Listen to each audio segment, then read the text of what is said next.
guys, welcome back to my channel. Today I am here to do my June wrap-up video. I haven't done a monthly wrap-up video in a long time, so I'm jumping back on the horse today and I'm going to do a June wrap-up.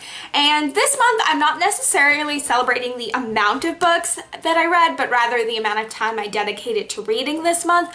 This month was my first kind of sort of month of summer vacation, and I was able to dedicate a lot of time to reading, which I'm really happy about because the last few months of school for me were really hard and I wasn't able to do any reading. So being able to dedicate a lot of time to reading this month definitely made my heart feel much more full and happy. So yeah, we're celebrating the amount of time I dedicated to reading, not the amount of books I read, which I managed to read for this month. So the first book I read this month was Trinkets by Kirsten Smith. This is a book written in verse about an unlikely friendship that forms between three girls who meet at a shoplifter support group, and I loved this book because it was beautifully written and the author really captured the individuality of each of the three characters.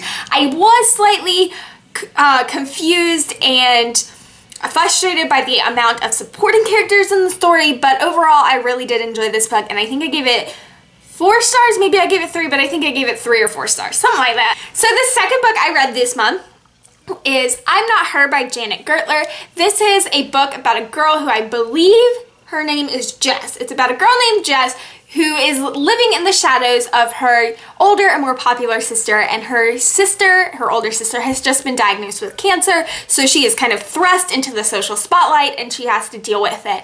It was a very interesting and beautiful story, and I gave it 4 stars. The third book I read this month was Then Again Maybe I Won't by Judy Blume. Honestly, I was not a big fan of this book and I ended up giving it a 2 out of 5 stars. I just think overall, with Judy Blume's writing and her books that were written in the 1970s and around that time, the writing is just extremely outdated, and the way the subject matter is handled is not appropriate for 2015. So I wouldn't necessarily recommend her writing if you're trying to get a grasp of this type of subject matter or the subject matter she covers in this day and age.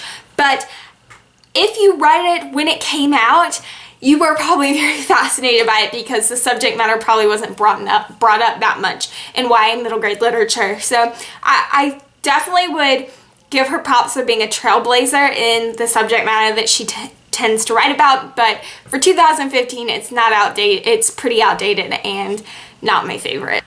So the fourth book I read this month, and the final book I read this month, was Matilda by Roald Dahl with illustrations by Quentin Blake, and I absolutely love this book. It was my first time reading it, and I honestly have no idea why I didn't read it sooner, because it is absolutely amazing. I thought Matilda was just such a cute character, and the story concept was just amazing and fascinating, and I love Roald Dahl's writing style and just the way he explains everything. Yeah, I absolutely loved it, and I gave it a 5 out of 5 stars.